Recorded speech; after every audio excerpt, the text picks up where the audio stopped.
É o que a gente vai ler nesse momento.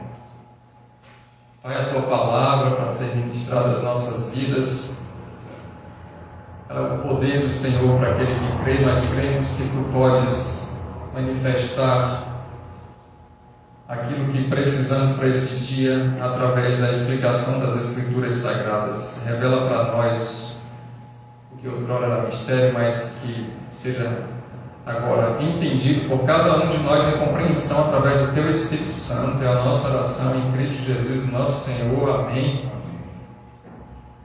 Todavia, como está escrito, olho nenhum viu, ouvido nenhum ouviu, mente nenhuma imaginou que Deus preparou para aqueles que o amam. Mas Deus o revelou a nós por meio do Espírito. O Espírito sonda todas as coisas, até mesmo as coisas mais profundas de Deus. Amém? Paulo, nesse capítulo, ele vai tratar nesse início aí sobre a sabedoria que é procedente do Espírito Santo de Deus. E ele vai dizer a respeito dessas questões relacionadas com uma plenitude em sabedoria, para que aquele que é crente em Jesus possa lidar com todas as situações do dia a dia, a necessidade de termos a sabedoria de Deus. Outrora a gente já conhece que nas Escrituras está escrito que o temor do Senhor, esse aí vai ter um princípio para a sabedoria, porque o princípio da sabedoria vai ser temer a Deus. Então, quando a gente teme a Deus, Deus vai derramar a sabedoria. Só que tem uns detalhes para que isso aconteça. E nessa contextualização de Coríntios, naquele momento, era uma intriga, uma briga, uma divisão, uma confusão, porque a cidade de Corinto é uma cidade que estava muito relacionada com cultura humana, filosofias, com crendices, com paganismo, e o entendimento da capacidade intelectual que o ser humano tem para poder realizar alguma coisa, a ponto de Paulo dizer quem é Paulo, quem é Apolo. Então, Corinto era uma cidade que estava muito voltada para essas questões filosóficas, e certamente as ministrações que estavam acontecendo, as pregações que estavam acontecendo, inclusive nas praças, estava relacionado com a exaltação do homem, do ser humano, um antropocentrismo que não é diferente dos dias de hoje. Então Paulo vem trazer algo para poder alinhar o que é a realidade de Deus, e ele diz para poder a gente se achegar e conhecer essa profundidade e sabedoria, é necessário que a gente se humilhe diante do Senhor, sabendo que a gente não pode realizar nada e a gente não faz nada e nós não somos nada se não for através da capacitação do Espírito Santo. Não existe outra maneira da gente receber esse Espírito Santo e transmitir aquilo que Deus quer para as pessoas, ou estar cheio de Deus, se não for através do próprio Espírito que revela todas as coisas, porque Ele é conhecedor da mente de Deus. Então, o ser humano nenhum tem a capacidade por si só de saber o que está no coração, na vontade, na ideia, no pensamento de Deus, se não for através do Espírito Santo. E aí, então, ele vai chegar nesse momento, nesse versículo, que para nós está no versículo 9, ele descrevendo ali, ele relata algo que está nas Escrituras Sagradas no Antigo Testamento. Então, quando a gente pega aí Isaías 64, 4, quando a gente pega também Isaías 52, deixa eu ver aqui para não falar errado, 15, a gente percebe que ele faz uma junção desse entendimento das Escrituras, comprovando que ela não está desalinhada com o entendimento do pensamento de Deus, só porque estamos vivendo um momento logo depois da ascensão de Cristo. Então ele traz esse contexto porque tem coisas nas Escrituras que permanecem sim, e esses princípios de Deus eles são eternos, E aí ele vai dizer: olho nenhum viu, nem ouvido ouviu, mente nenhuma imaginou que Deus preparou para aqueles que o amam. Mas Deus revelou a nós por meio do Espírito. E aí muitos se atrapalham nesse versículo porque eles pegam um versículo solto que já acontecia antes, o versículo 9, referente a Isaías 64:4, com aquele misticismo, um gnosticismo, religiões pagãs, onde trazia revelações profundas e ocultas que ninguém mais sabia, só aqueles líderes que tinham conhecimento da espiritualidade. E aí Paulo vem quebrar também essa ideia, esse paradigma relacionado que está tudo oculto e só quem tem acesso é aquele que Deus determinou para que isso aconteça. Mas não, Paulo diz assim: outrora tudo estava acontecendo e não estava em plena revelação até a manifestação de Cristo Jesus, o nosso Senhor. Agora que Cristo veio e se cumpriu tudo que Deus queria em relação ao entendimento para vocês nessa geração, nesse tempo, estar nas Escrituras Sagradas. Porém, cada vez que a gente se aprofundar nas Escrituras, a gente refletir nas Escrituras, a gente ter um tempo de investimento no reino relacionado com a nossa vida de intimidade com esse Espírito Santo, ele vai trazer de Deus aquilo que Deus quer falar, mostrar, direcionar para cada um de nós. No sentido coletivo, já está nas Escrituras, não tem mais nada que vocês possam acrescentar, trazer novidade ou dizer que Deus vai fazer algo tremendo, porque Ele já fez tudo e concretizou em Cristo Jesus. Porém, individualmente, Deus vai trazer algumas revelações para poder amadurecer vocês, nós como cristãos, para que de glória em glória, todos os dias, permanentemente, frequentemente, crescentemente, a gente possa compreender o que Deus quer para a gente alcançar em plenitude essa glória. E essa glória não vai ser somente aqui. Deus vai transformar o nosso corpo em um corpo glorioso para a gente desfrutar disso na eternidade. Então, apesar de toda a revelação já estar nas Escrituras, Deus quer fazer isso gradativamente na vida de vocês. Ô glória! Aí ele para, deve ter respirado ali, porque é muito complexo esse entendimento, e ele diz assim: o Espírito, no versículo 10, sonda todas as coisas, até as coisas mais profundas de Deus. Então ele está comparando essa profundidade como se a gente estivesse numa imersão, mergulhando naquele mar enorme, um abismo do mar, com as profundezas de seres que a gente desconhece, de coisas que a gente não consegue compreender, que hora vai, hora vem, a ciência descobre algum ser no profundo do mar. Não falo nem do universo, porque aí já é algo surreal para a nossa mente, tão pequena quanto o ser humano. Quando a gente vê tantas coisas nesse Hubble aí, nessas fotos que acontecem no universo, a gente vê a grandeza de Deus tremendamente. Então, ele vem trazer isso para que a gente possa saber que Cristo sempre foi e sempre será suficiente nas nossas vidas.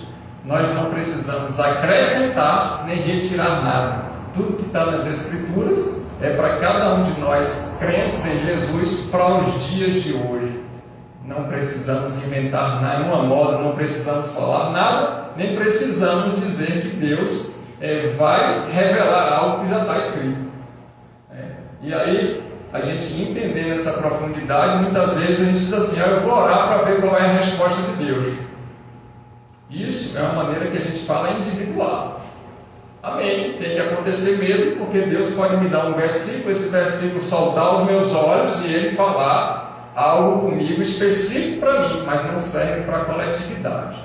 Porque para a coletividade tem que ser os princípios e as ordenanças, os estatutos dele, que já está descrito nas Escrituras Sagradas. Então a gente precisa tomar um cuidado quando a gente ler a Bíblia e a gente tiver uma revelação de Deus, porque tem coisas que não são dos outros.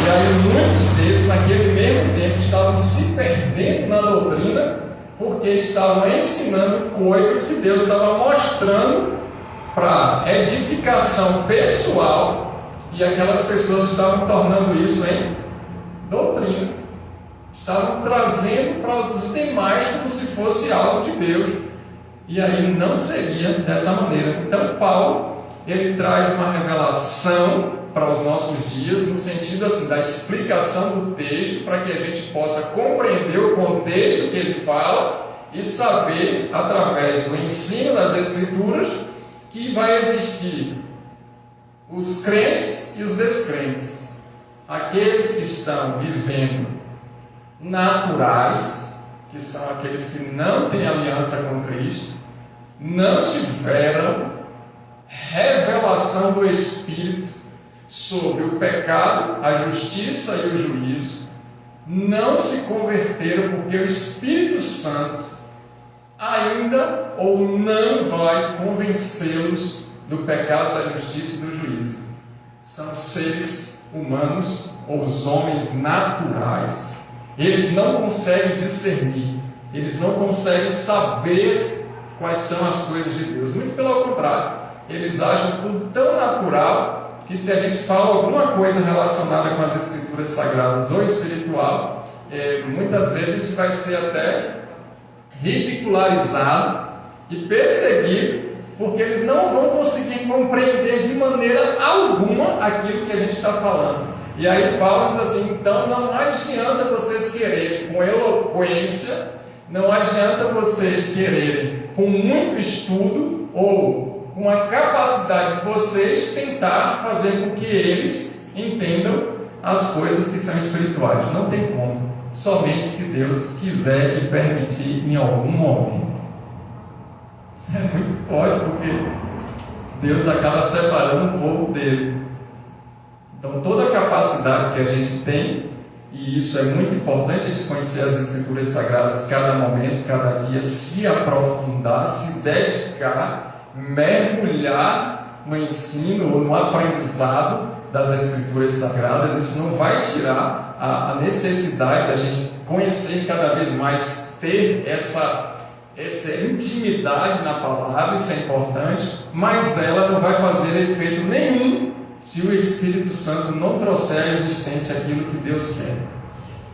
Então, peraí, é necessário que a gente não estude as Escrituras? Não é isso que Paulo está dizendo, nem ensinando. Paulo está dizendo que agora vocês precisam não só buscar o entendimento das Escrituras e conhecer o que está escrito, mas ter um tempo de qualidade investido em oração para que o Espírito Santo possa revelar aquilo que está nas Escrituras, que passa desapercebido nas nossas vistas, na nossa mente, no nosso coração. Oh, glória!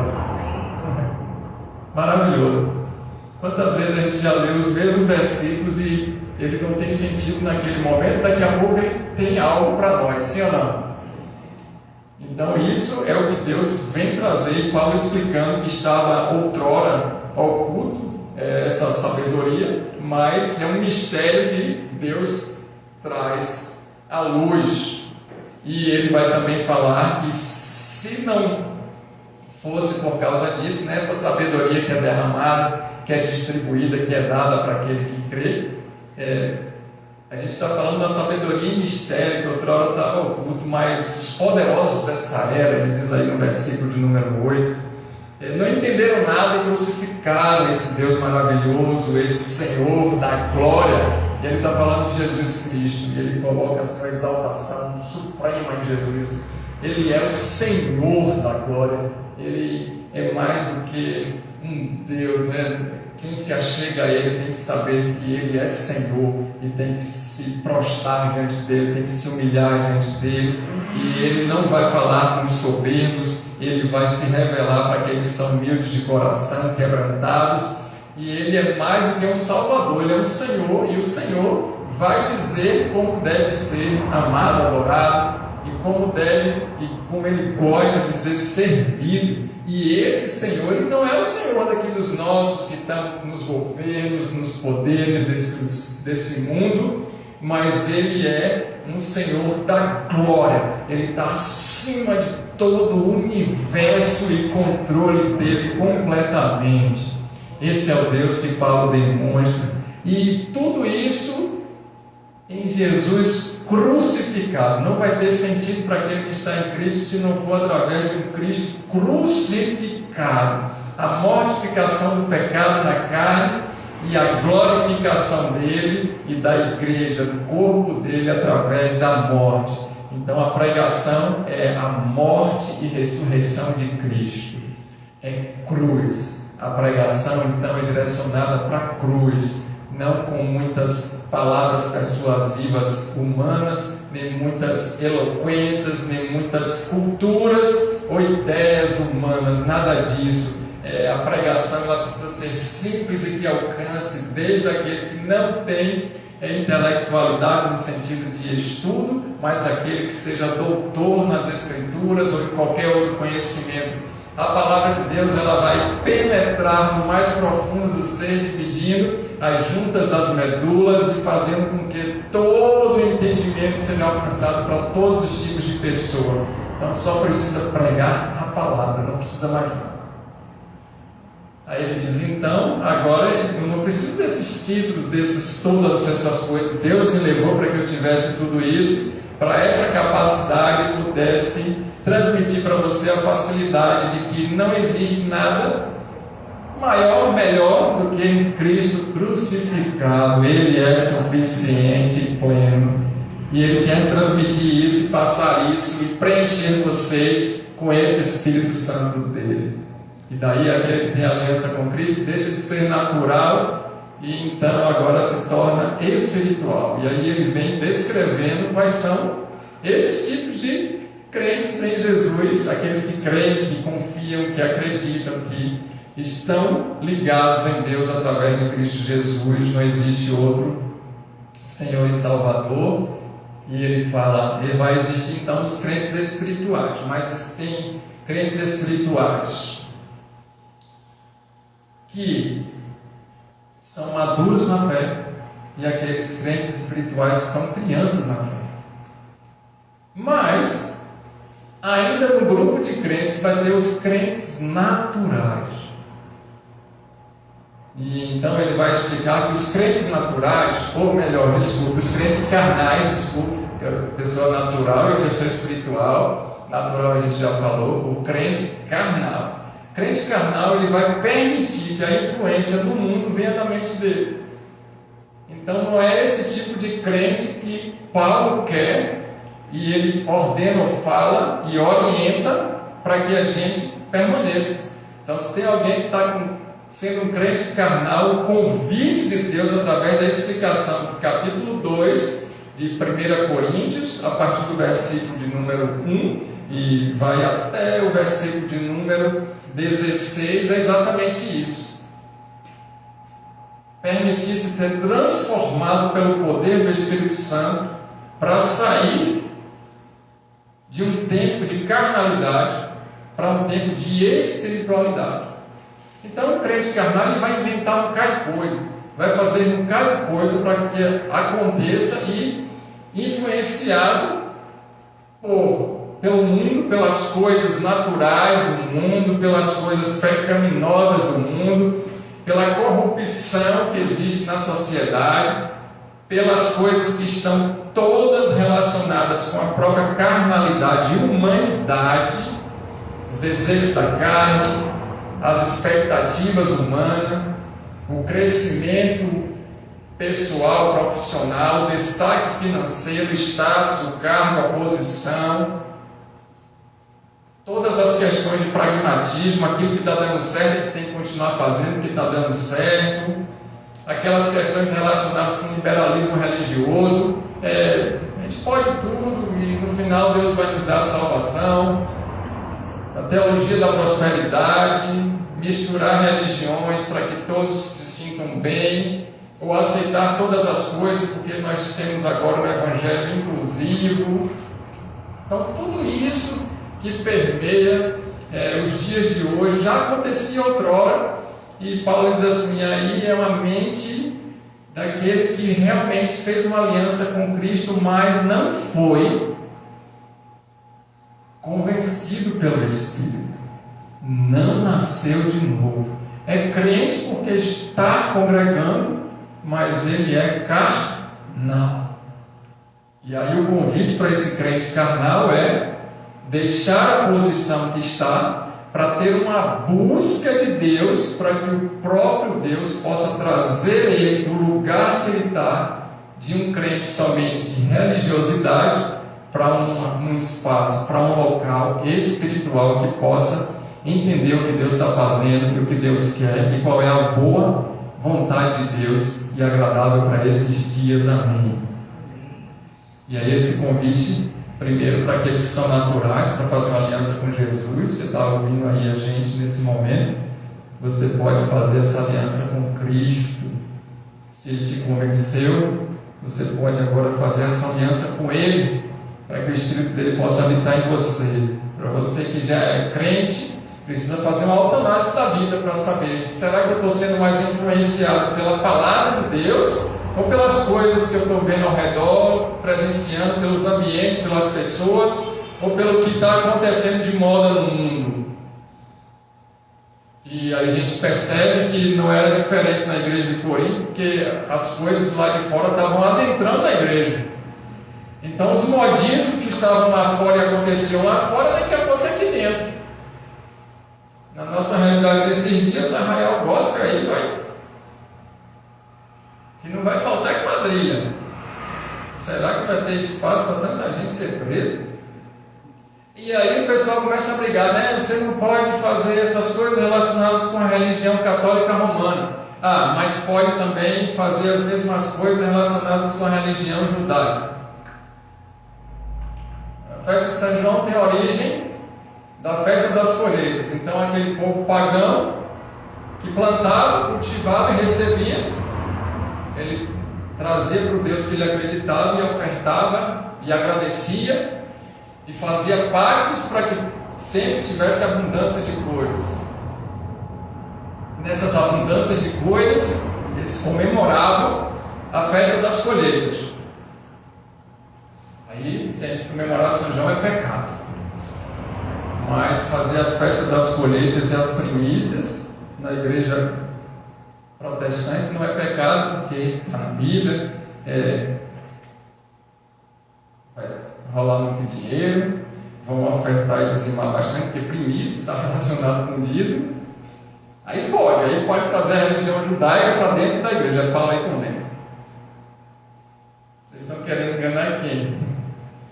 Eu estou pregando aí para vocês que são romanos, que já tinham essas coisas relacionadas com essas festas pagãs, e agora vocês trazem isso para cá e querem aceitar. O outro você não concorda e você diz que não pode, mas esse daqui...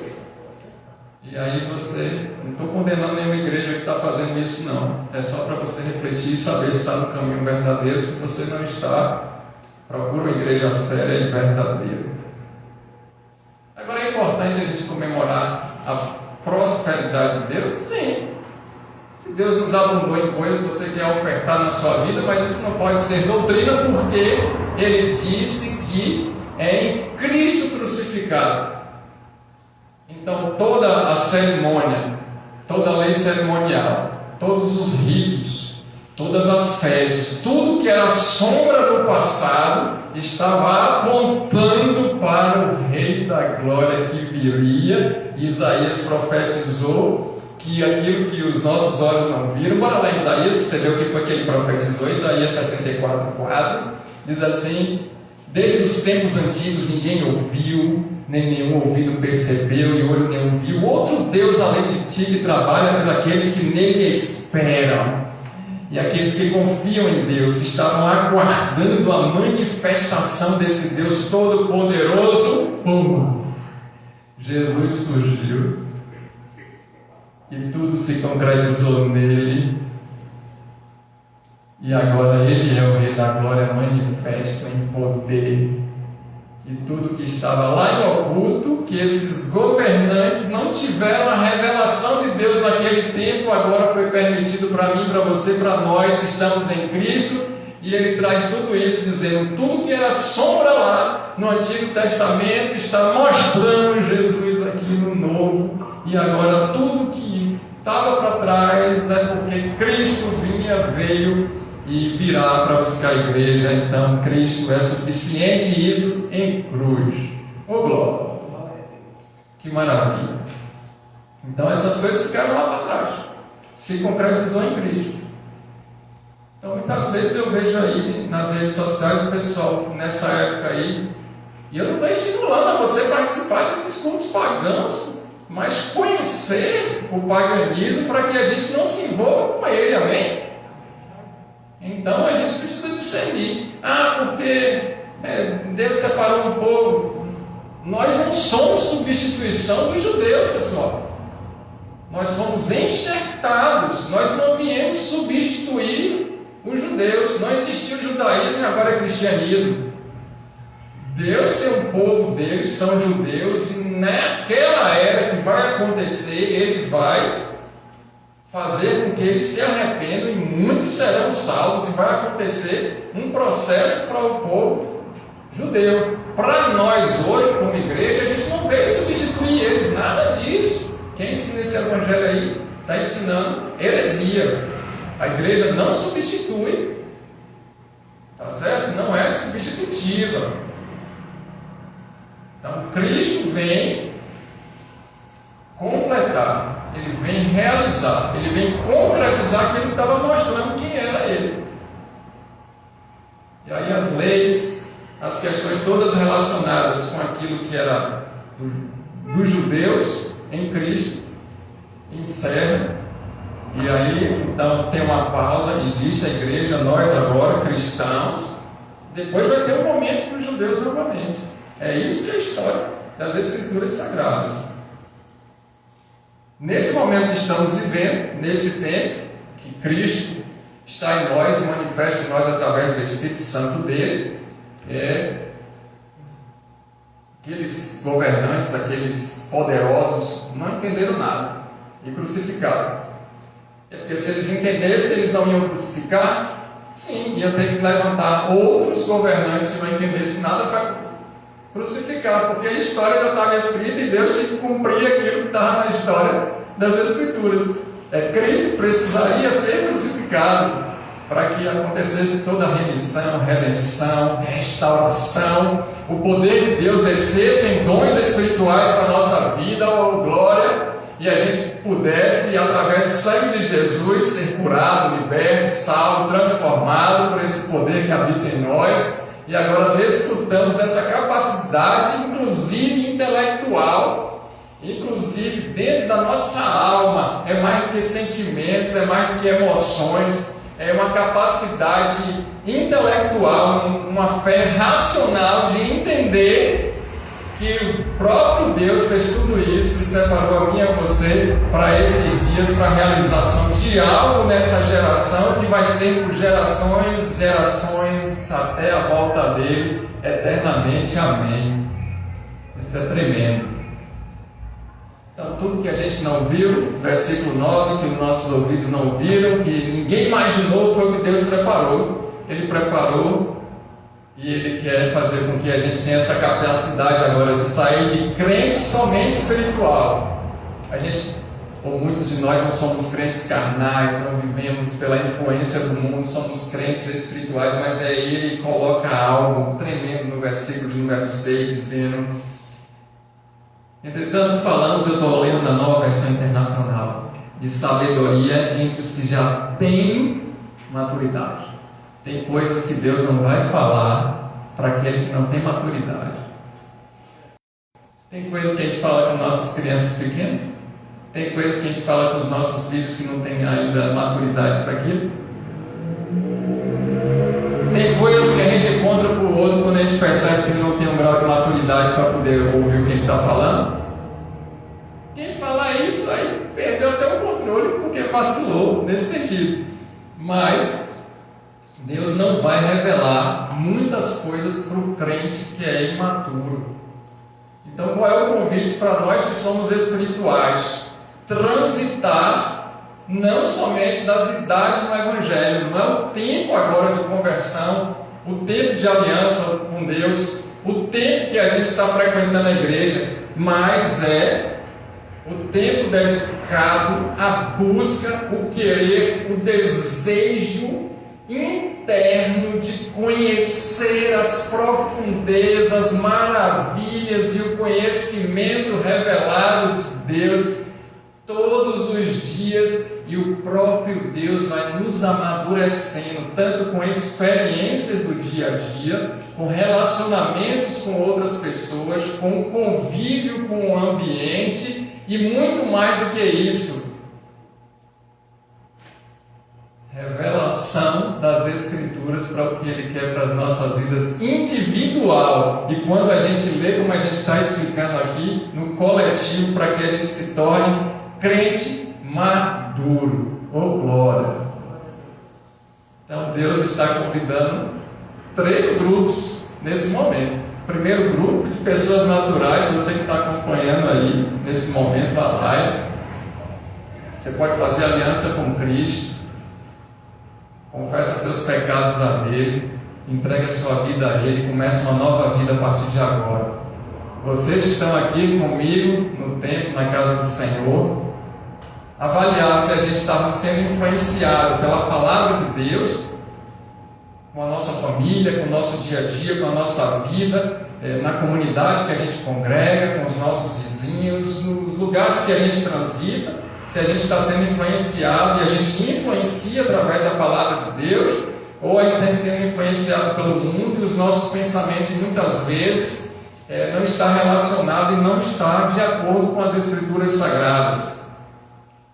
Deus não quer que a gente fique como um crente carnal, Ele não quer que exista crentes carnais, até porque vai trazer coisas lá de fora para dentro da igreja e vai intoxicar um ambiente que deveria ser um ambiente saudável, que é do mundo, tá certo?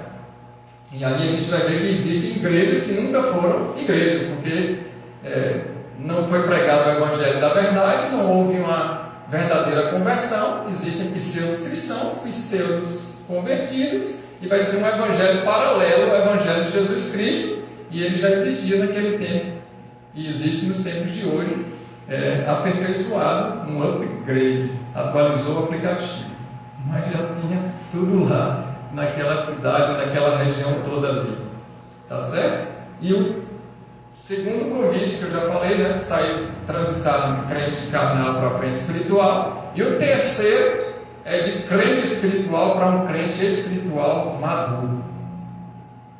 Deus quer que a gente se torne crentes maduros. Maturidade é o que Deus está solicitando da igreja dele nesses dias. Porque o crente maduro ele tem sabedoria para lidar com as situações, para interpretar as coisas, ele tem discernimento se é ou não de Deus, ele consegue ter direcionamento, conhecimento das Escrituras, ele vai falhar menos, errar menos,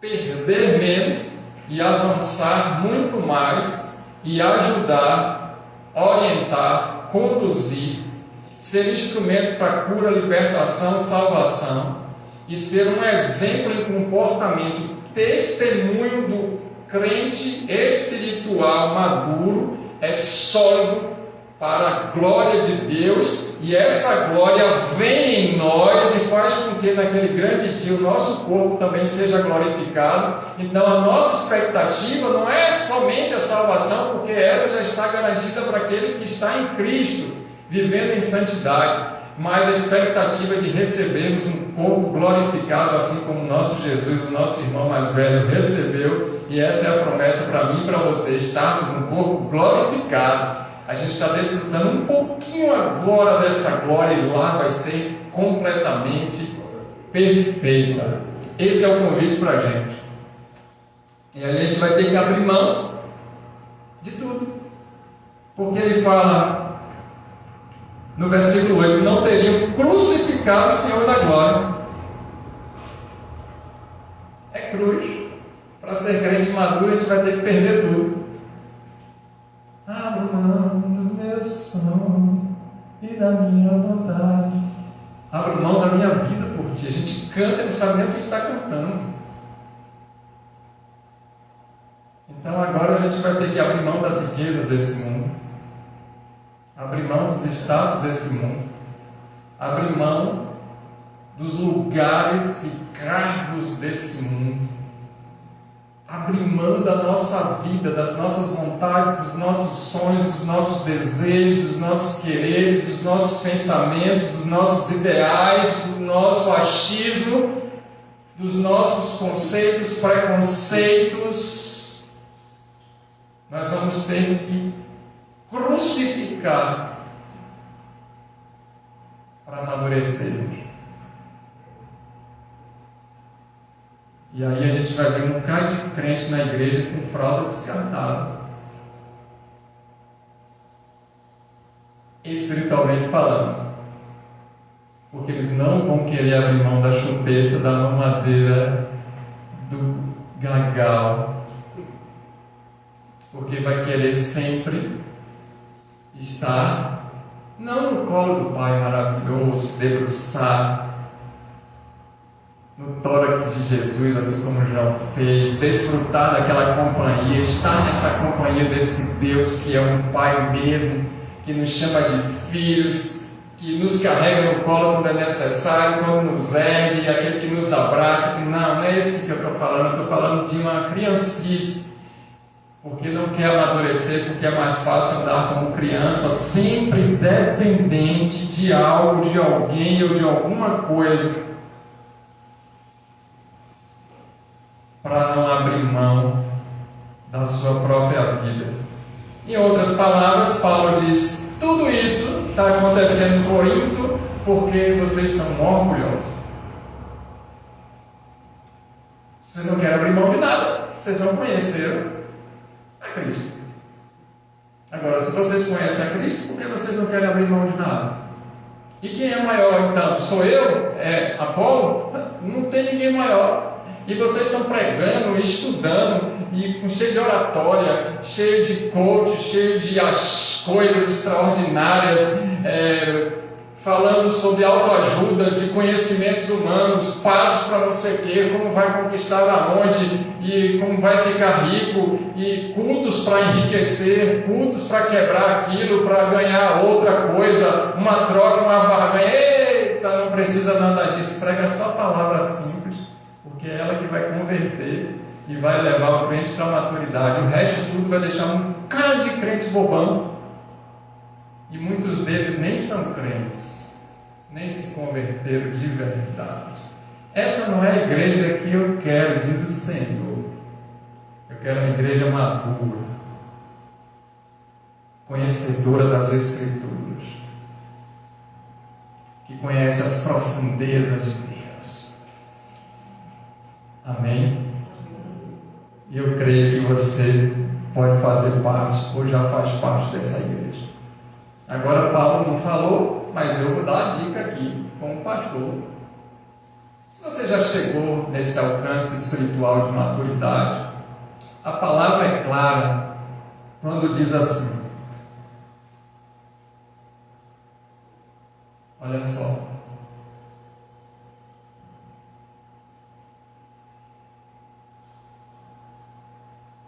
no versículo de número 15.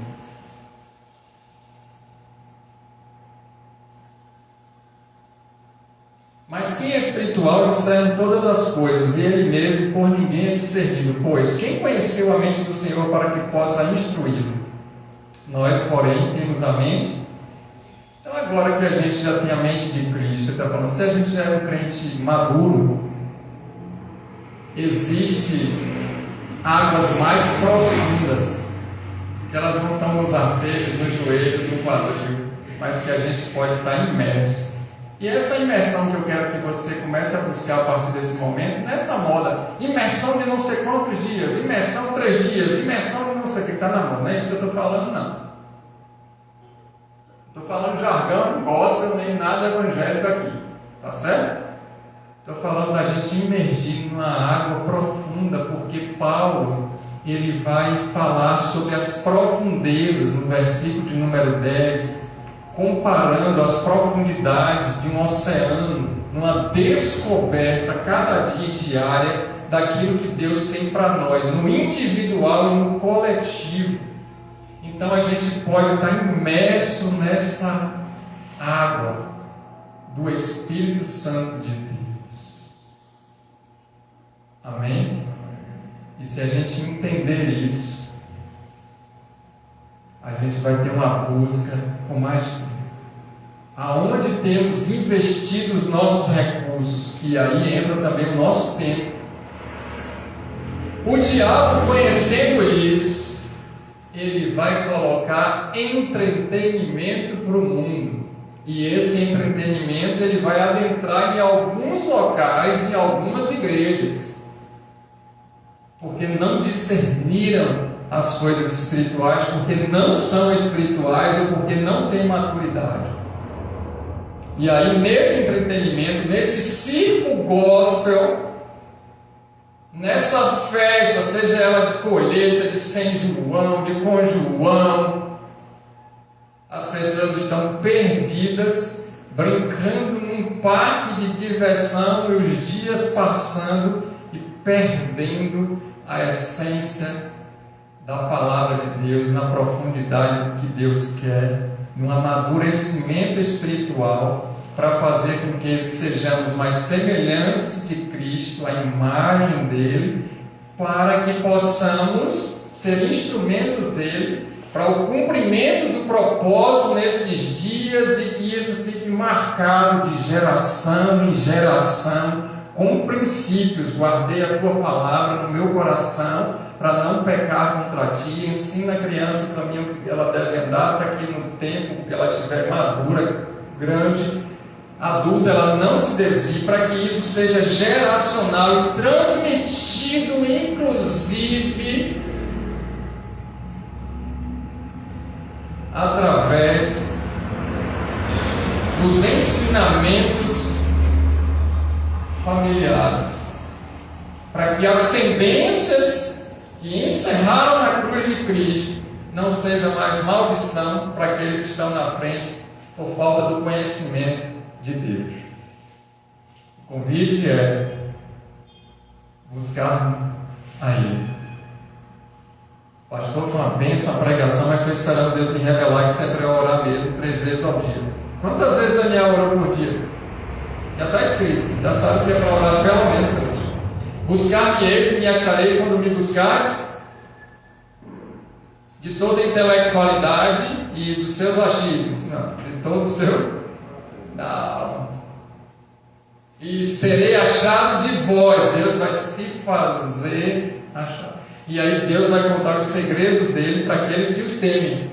Deus não vai contar segredo para aquele que não é humilde e que não quer aprender.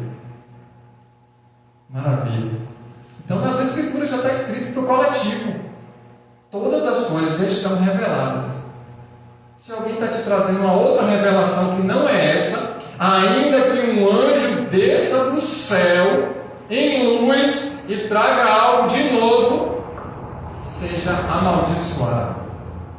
Já está tudo aqui. Estou esperando a resposta de Deus. Comecem a ler as Escrituras, que a resposta está lá. Amém?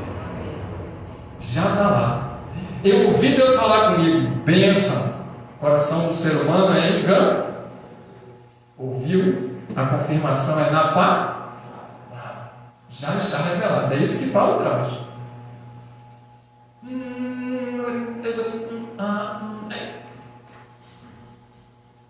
Estou vendo aqui, irmão. Estou ouvindo aqui. Tá, que bênção. É com você, Deus. Para o coletivo, se Deus fez algo e revelou para você, aonde é que está nas Escrituras, está claro? A gente precisa consultar e discernir os espíritos. É esse ensinamento o tempo todo nos evangelhos, o tempo todo nas cartas de Paulo. Então a gente precisa discernir a vivência dos espíritos. Se eles são espíritos enganadores, doutrina de demônios. Está escrito na Bíblia, existe doutrinas que são de demônios e muitos estão perdidos nesse caminho. Amém, queridos? Então Deus falou, a gente crê nisso, Deus vai usar os nossos sentidos, é bem assim, tem que acontecer. E Paulo não deixa isso fora, dizendo o seguinte: essa revelação de Deus é para encher vocês de dons espirituais, de restauração. Deus quer que faça isso mesmo. A igreja tem que ser poderosa, cheia de Deus, para realizar as obras dele. Não é nenhum impedimento, não.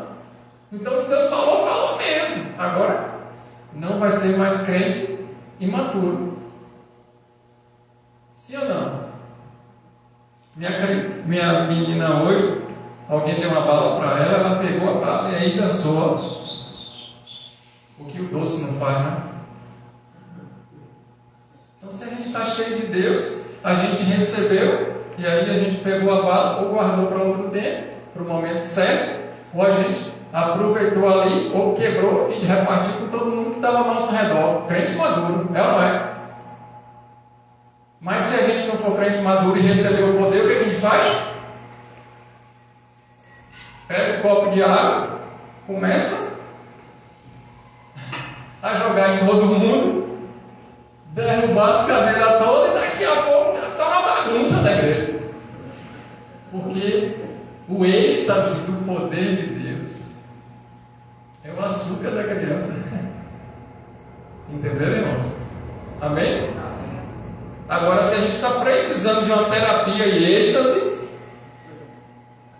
baixa as portas aí, obreiro Fábio, porque hoje é o dia do êxtase. É ou não? Não. Aí está entre a gente. Paulo estava explicando essas coisas. Então, vamos amadurecer. Porque se essas coisas acontecem, não pode escandalizar o incrédulo. Só que hoje, a gente vê as redes sociais, a gente que não é incrédulo, quero te estimular a ter uma busca maior de Deus, para que não só esse ministério, mas a minha e a sua vida, principalmente, seja uma vida de maturidade cristã. Você falar, Deus opera. Impôs a mão, aconteceu.